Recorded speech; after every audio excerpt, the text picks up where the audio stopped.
Our study this morning is in the 21st chapter of Isaiah, 11th verse. Isaiah 21:11. Ned Harold's going to lead us in a word of prayer before we start this morning. Ned?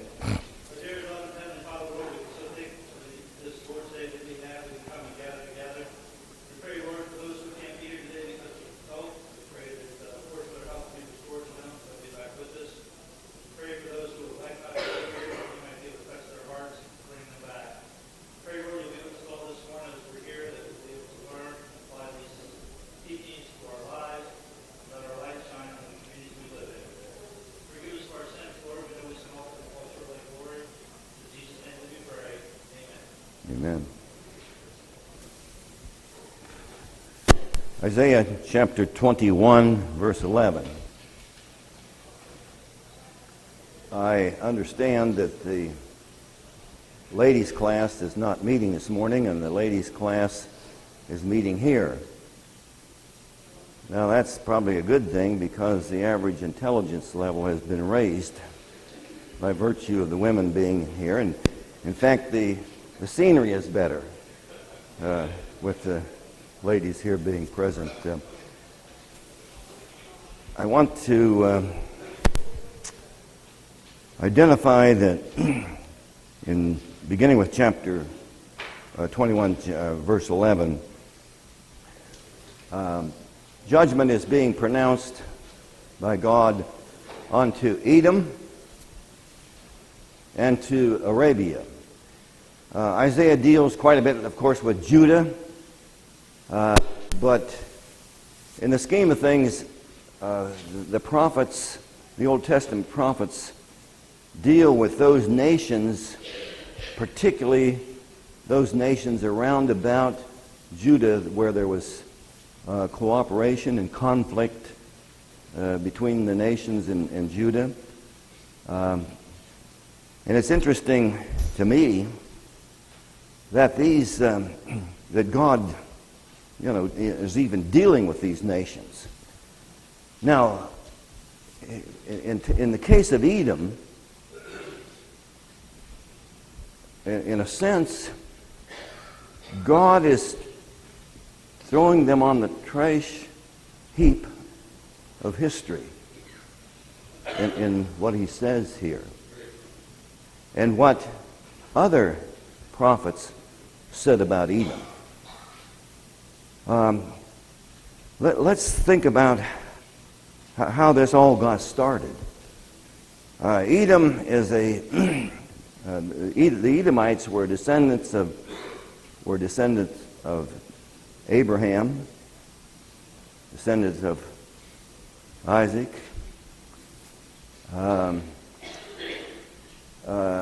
Esau was the brother of Jacob, and in the 25th chapter of Genesis, we have the story with regard to an encounter that Esau and Jacob had.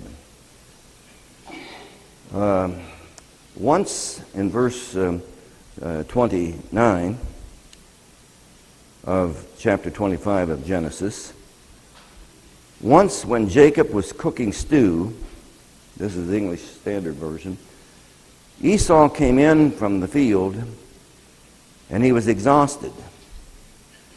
And Esau said to Jacob, "Let me eat some of that red stew, for I am exhausted." Therefore his name was called Edom, in parentheses. Jacob said, "Sell me your birthright now." Esau said, "I'm about to die. Of what use is a birthright to me?"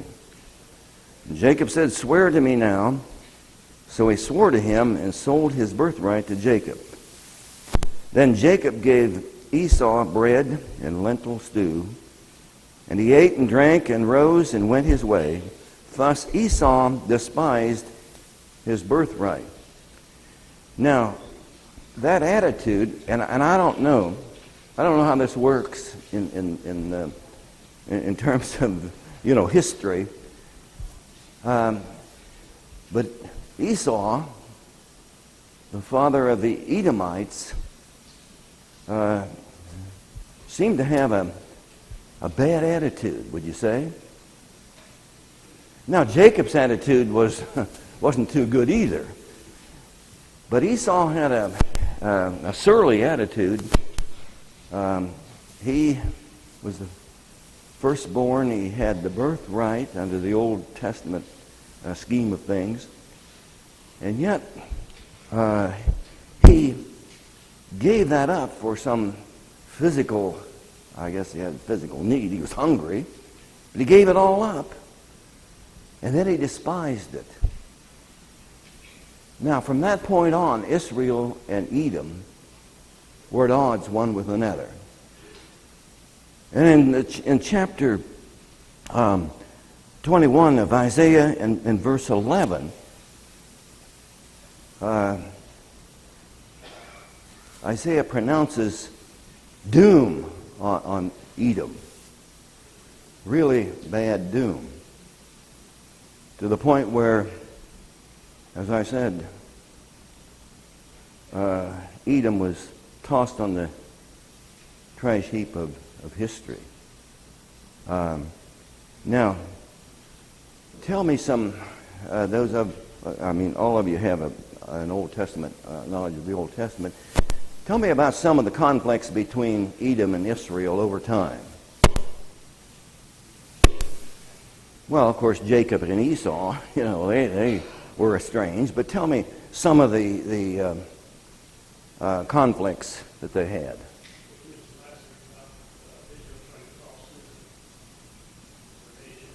Yeah, when the children of Israel were in the wilderness, and they were traveling along, and they wanted to go through that area of Edom, and what happened? Edom, the leader of the Edomites said, no way. They said, well, we'll pay for the food. We'll pay for anything, water, whatever. No way. Well, at one point during the Judges, for 18 years, Israel served Edom. And it seemed like all through history, according to what we glean from the prophets and the history, it just seemed like there was that constant, bickering, conflict, that constant estrangement, that constant warfare between those two new country, or those two countries. So in verse 11 of 21 of Isaiah, the burden of Duma. Now, another term for Edom. He calls me out of Seir. Watchman, what of the night? Watchman, what of the night? Now, it seems like there was some reaching out. It seems to me, and this may be all off track, but it seems to me that there was some interaction between at least some of the people of Judah and some of the people of Edom. And the Jews weren't particularly an evangelistic people, but they did accept proselytes. I suppose wherever they went, they did have influence on the folks around about because of their serving the God of heaven. And sometimes it wasn't in a very good way that they served the God of heaven. But apparently there was at least some people there in Edom were saying, watchman, referring to Isaiah, watchman, what of the night? Watchman, what of the night? Night here having to do with conflict, darkness. Conditions weren't good, and there was apparently some people reaching out. And maybe, just maybe, Isaiah had taken a tour over to Edom and had some communication with Edom, some of the Edomites. I don't know. But it's strange that there was there's some communication there. Watchman, what of the night? Watchman, what of the night? And the watchman said, the morning cometh, and also the night. If you will inquire ye, return, come. Now, what do you suppose that means? If you'll return and come.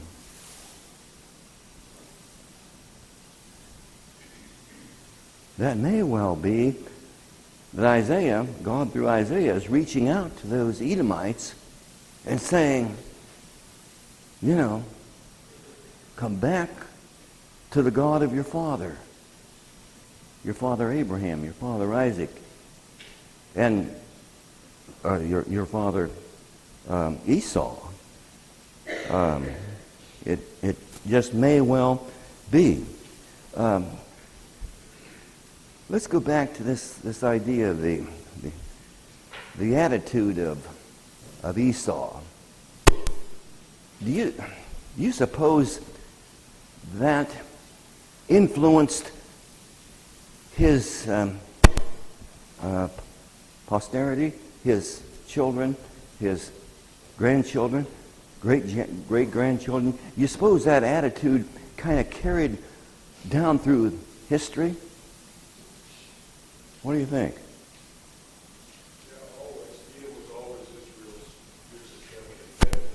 Yeah. But do you suppose that attitude really was the psychic of the nation of Edom? That bad attitude. Now, what does that say to us? Yeah. I mean, when you get down to a family situation, what does it say to us? Pardon me? Well, I didn't intend to go that direction, but there is truth in that. But there is some, families get divided up and get bitter, and there's little jealousies and who's the favorite one and that sort of thing. But in terms of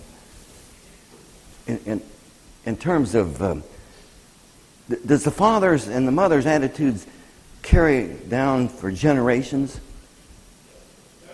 Huh?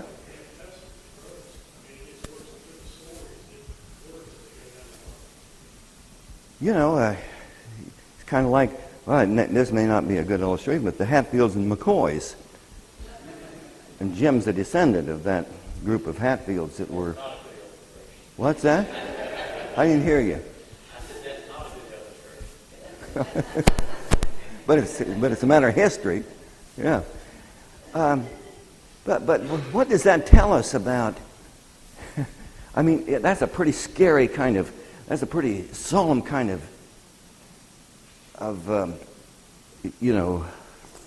thought process, or a pretty scary kind of idea. I mean, can you imagine that down the line, children, grandchildren, great-grandchildren, great-great-grandchildren might be affected by the attitude that a husband and wife, a family has today? I mean, you think that could happen? I mean, there are interventions along the way. A really bad family, somebody might be converted, right? But the attitude of us today affects, 3 or 4 generations down the line, maybe, probably. In some cases, in most cases, Jim. Well, the brothers actually, in Genesis 33, the brothers actually made up. They met each other and they embraced, and you would think from that their families would heal this thing. But it was a pretty tense. It was a pretty tense reunion. They actually, at the end, were like friends again, but They were friends, but what did they do? They went their own way. You know, Jacob sent, livestock in abundance to Esau to kind of make up, but Jim's right. They did make up somewhat, somewhat. Ned. The thing about apply that same, we talk about religion. How many generations are Baptist because grandpa was Baptist, or Catholic, or That's a good. the minors wrong because the way they were raised. Yeah, that's an excellent point. 10, 15, 20 generations, 30 generations, all the same religious fact. And members of the church the same way. There were the new members of the New Testament church same way. A friend of mine years ago, he was a member of the church. He is a member of the church, and he recounted how many generations he kind of kept track of that kind of how many generations of people of his family were in the church, and that's some of you can relate to that. Sam. Reminds me of the story of John, where Jesus talked to the lady at the well, and she said that my father worshipped in the mountain, and your worship in Jerusalem. How far back her generation goes back to established within the worship in the whole place. Centuries, White. Centuries. So, I don't want to beat this Edom, this dead horse, and Edom was a dead horse. I don't want to beat this dead horse too much, but I want to go over to Obadiah, the minor prophet Obadiah, and just select some verses out of Obadiah's whole message, his whole prophecy related to Edom. He says, excuse me, the vision of Obadiah. Thus saith the Lord God concerning Edom. We have heard a rumor from the Lord, and an ambassador is sent among the heathen. Arise ye, and let us rise up against her in battle. Behold, verse 2, I have made thee small among the heathen.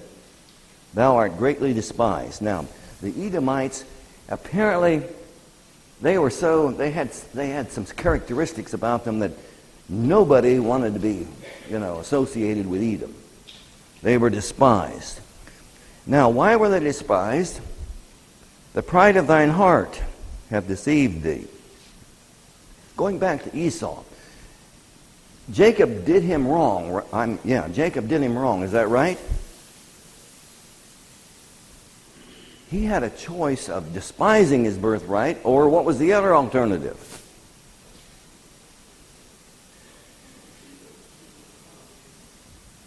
He could have recovered from that situation. He could have, but he didn't. And that influenced generations. The pride, and it had to do with pride, of course. And the pride of thine heart hath deceived thee, thou that dwelleth in the clefts of the rock, in that area of Petra, I guess. Mark, did you get to Petra when you went to Israel? You didn't. But that was kind of Petra, modern Petra was kind of the area where the Edomites were, is that right? And it was, they had these dwellings in the cliffs, and had a fortress kind of situation where it would have been hard to get at them. But the pride of thine heart hath deceived thee, thou that dwelleth in the excuse me, I'm sorry. Judy, I think, had a cold and wasn't able to teach Bible class, but I guess I picked up something. So you women were going to be subject to somebody who had a cold anyway. So, this whole thing of pride is got in their way. Though thou exaltest thyself as the eagle, and though thou settest thy nest among the stars, thence will I bring thee down, saith the Lord. Now, I don't know whether Obadiah was there among the Edomites preaching, whether any of the Edomites paid any attention to him.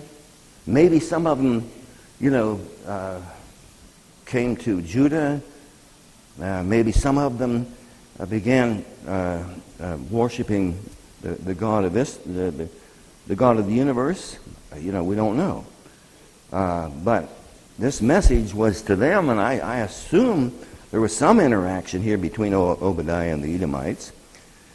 In verse 5, if thieves come to thee, and if robbers by night, how art thou cut off?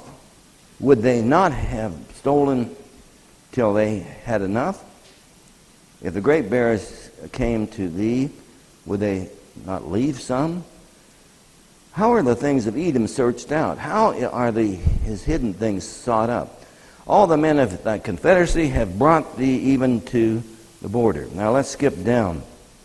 In verse 8, shall I not in that day, saith the Lord, even destroy the wise men out of Edom, and understanding out of the mount of Esau? And thy mighty men, O Teman, shall be dismayed to the end, that every one of the mount of Esau may be cut off by slaughter. See, every one of the mount of Esau. Why? Verse 10, for thy violence against thy brother Jacob. Shame shall cover thee, and thou shalt be cut off forever. Now, here's throughout history, this violence toward Israel, toward Jacob's descendants, was the reason that here Edom was cut off completely. Now that's pretty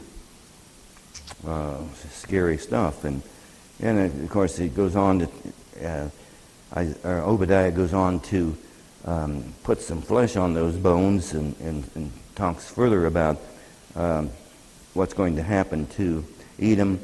But the bottom line is Edom was cut off.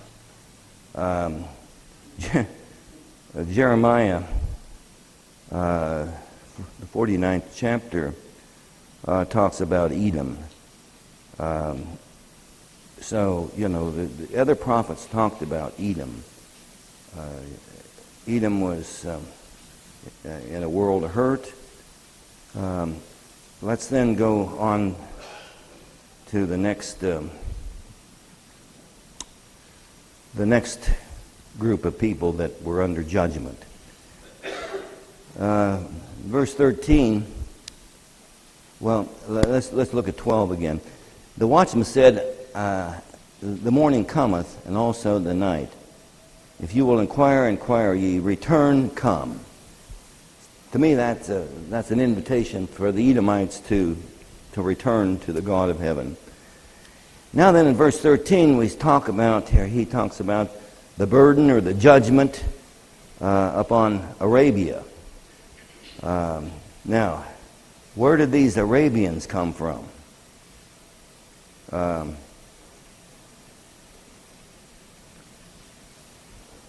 One group of them came from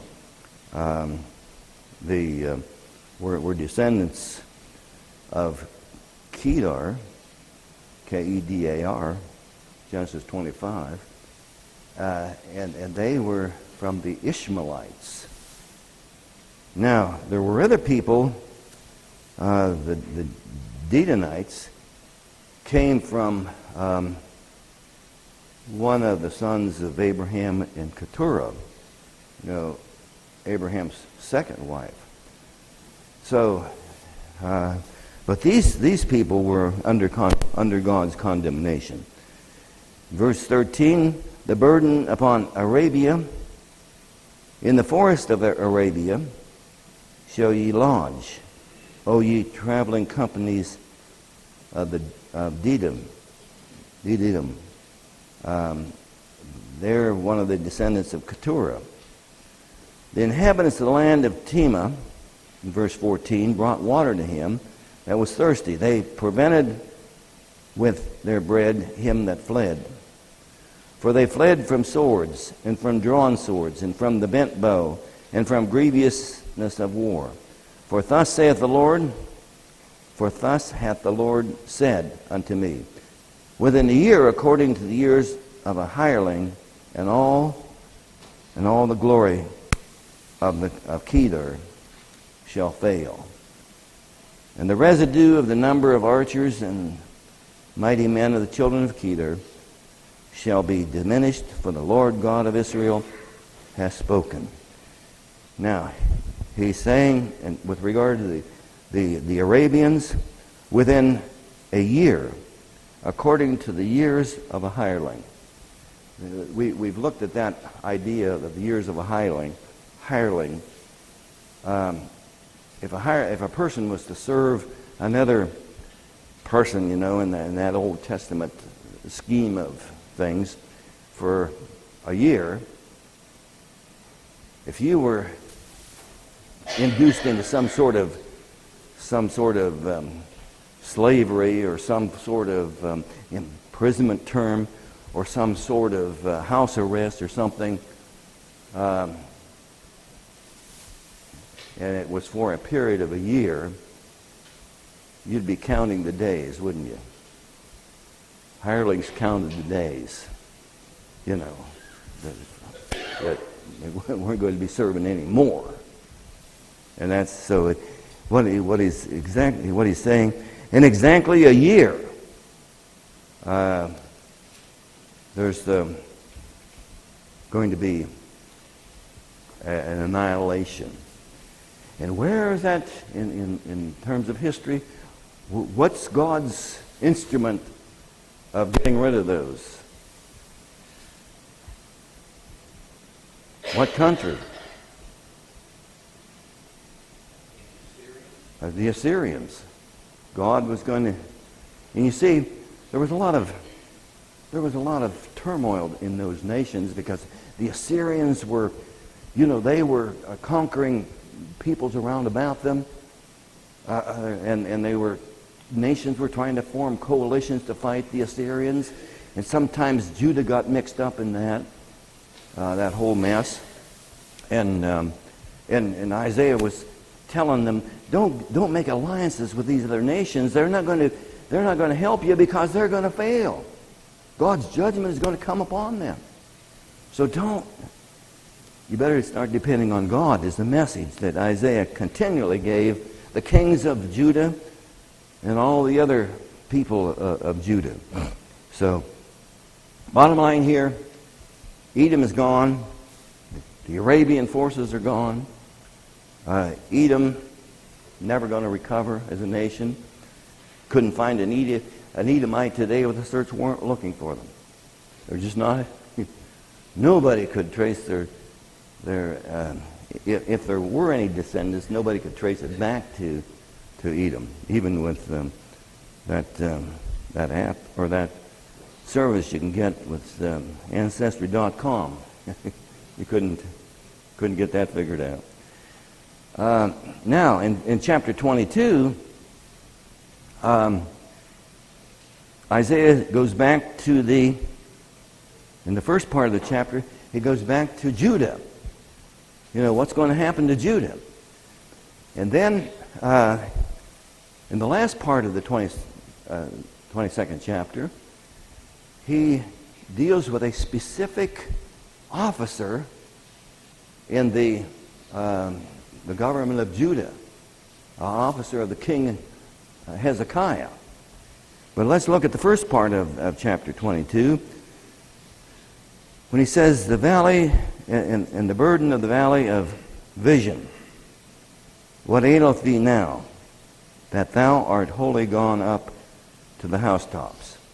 Now, this portion is definitely addressed to Judah.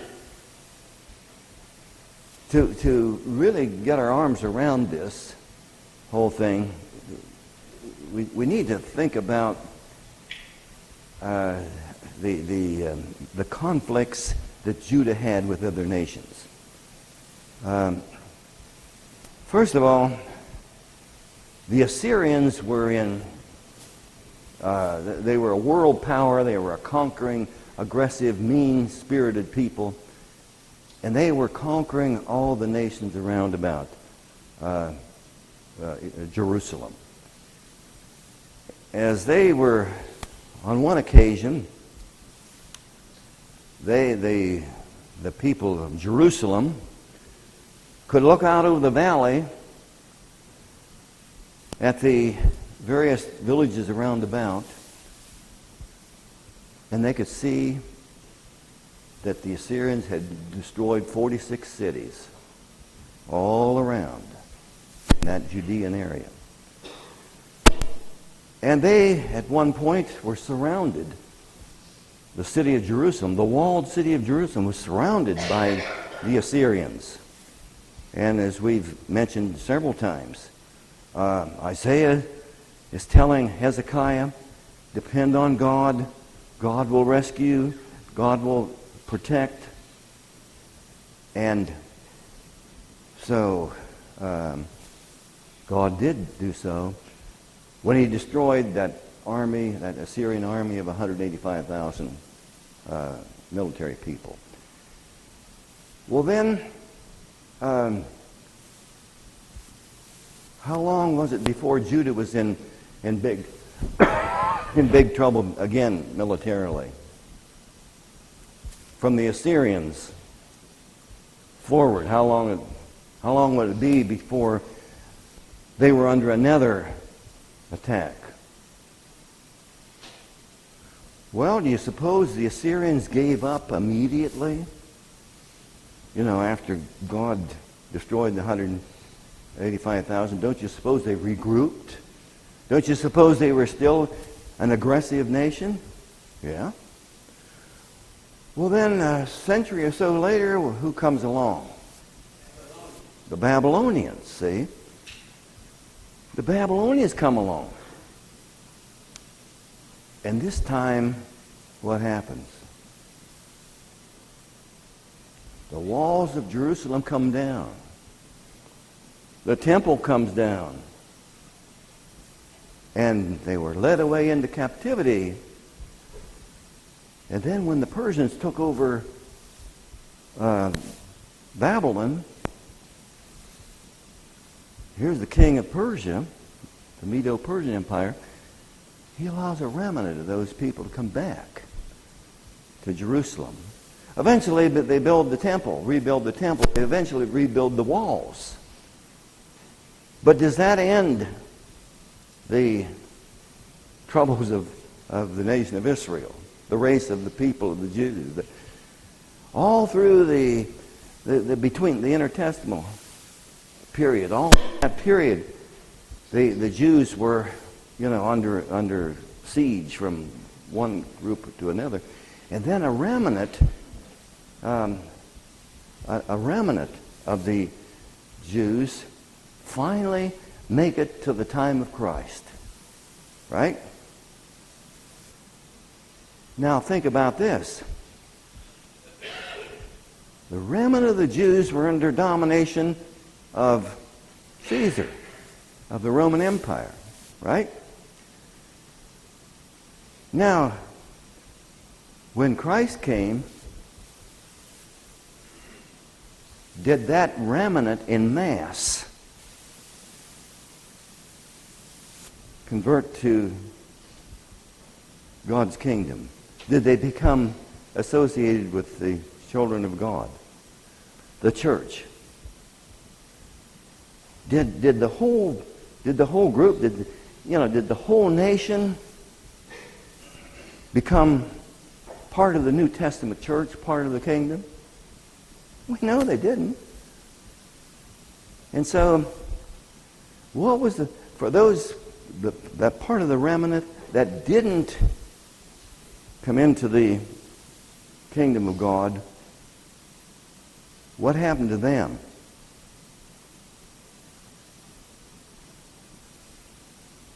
What happened to Jerusalem in AD 70?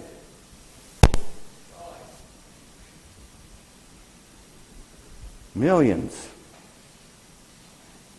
More than 1 million people of Jerusalem killed.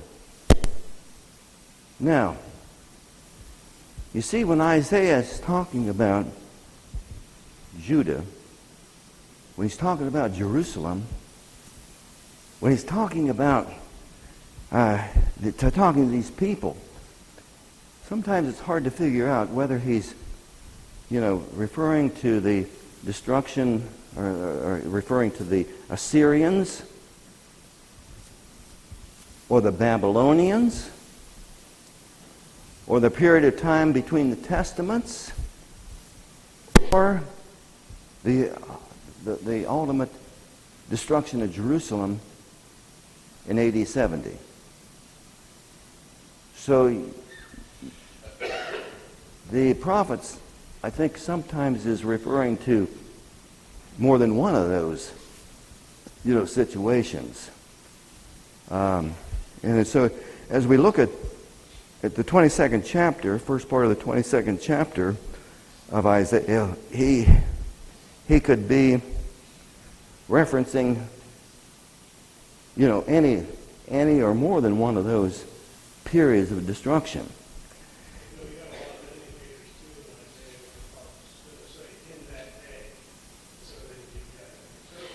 Yeah. Yeah. Is it the Babylonian period? Is it the Intertestament period? Is it the New Testament period? It's kind of, and there might be some secondary, applications. But the burden of the valley of the vision, what aileth thee now, that thou art wholly gone up to the housetops?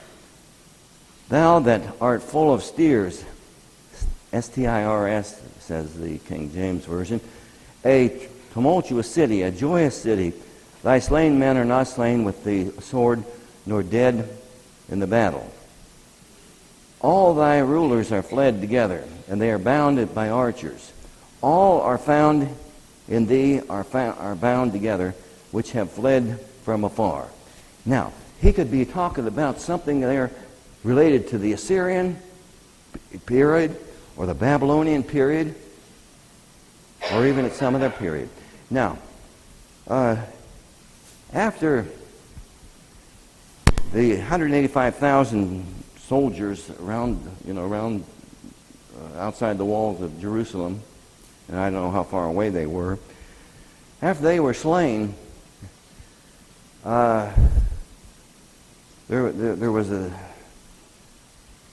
a lot of joy in Jerusalem.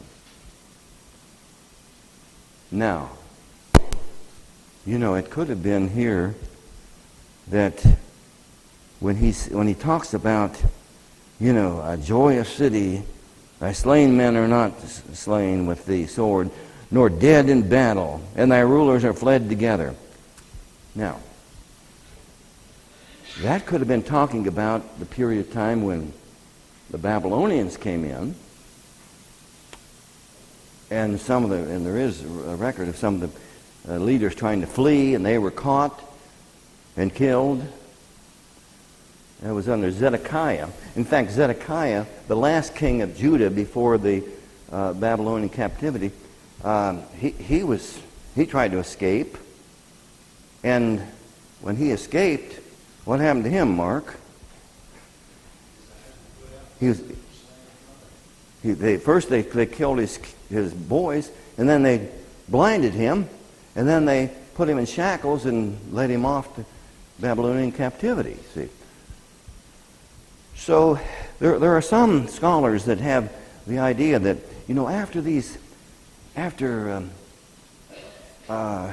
Judah was saved, Jerusalem was saved from this Assyrian army, and 185,000 were killed, that they, and back in Jerusalem, they were having a big party. I mean, they were, it was a big deal. It was, a big, even a party that wasn't kind of, it wasn't, what they should have been doing is being thankful, right?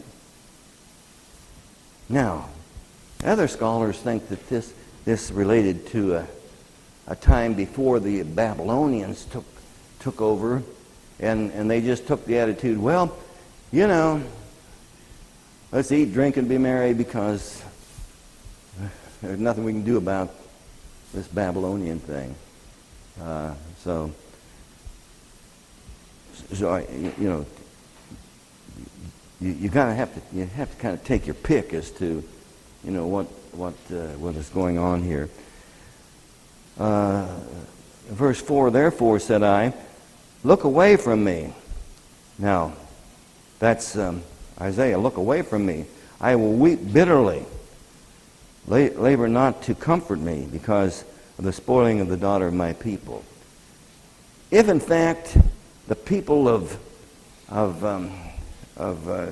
Jerusalem were acting a fool, you know, after they were slain, after the 185,000 were slain, Isaiah could have been saying, you know, you people are, you know, you're disgusting.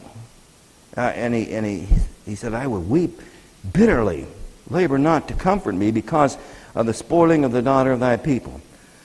For it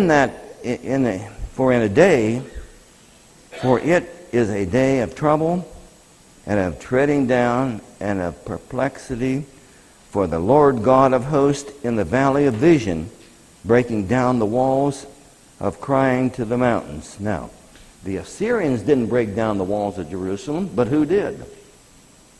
The Babylonians. So, kind of hard to figure out who's on first and who's on second, so to speak. And Elam bare the quiver with chariots and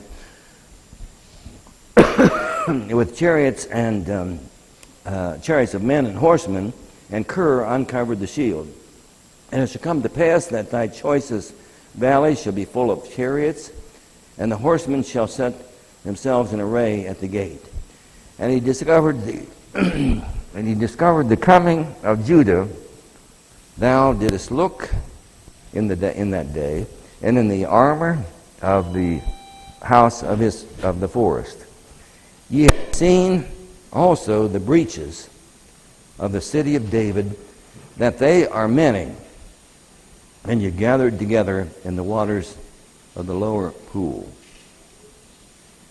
We'll just pick up there next week then.